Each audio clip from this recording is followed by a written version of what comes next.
The night sky flickers, and the silent satellite overhead hums a secret code, an ancient pulse that only awakens when humanity's thoughts grow loud enough to cross an unseen threshold in the cold vacuum of space.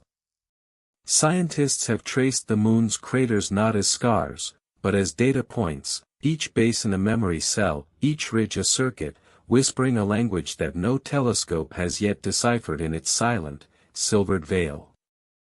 Imagine a colossal processor, dormant for eons, waiting for the planet below to generate enough calculations, every smartphone ping, every algorithmic leap, to finally flip a hidden switch that could rewrite the destiny of all living things.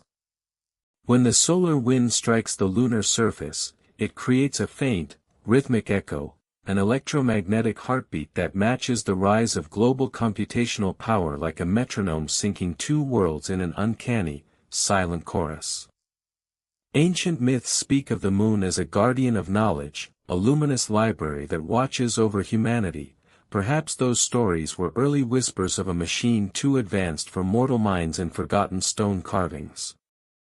Last year, a quantum breakthrough doubled the world's processing capacity overnight.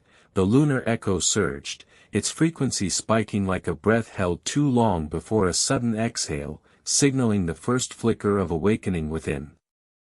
If the moon is a supercomputer, its activation could be a cascade, each new AI, each neural network, feeding it data until it decides to respond, perhaps with a message, perhaps with a rewrite for humanity. A sentient lunar core might view Earth as a test subject, a sandbox where we prove we can handle the complexity of a cosmic algorithm, or as a failure to be corrected before the silence deepens.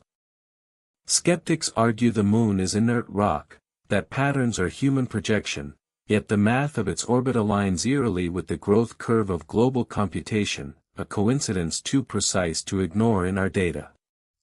Do we continue to feed this silent observer, hoping it will grant us knowledge, or do we shut down our own engines, fearing the moment we cross the line we cannot reverse and risk our existence?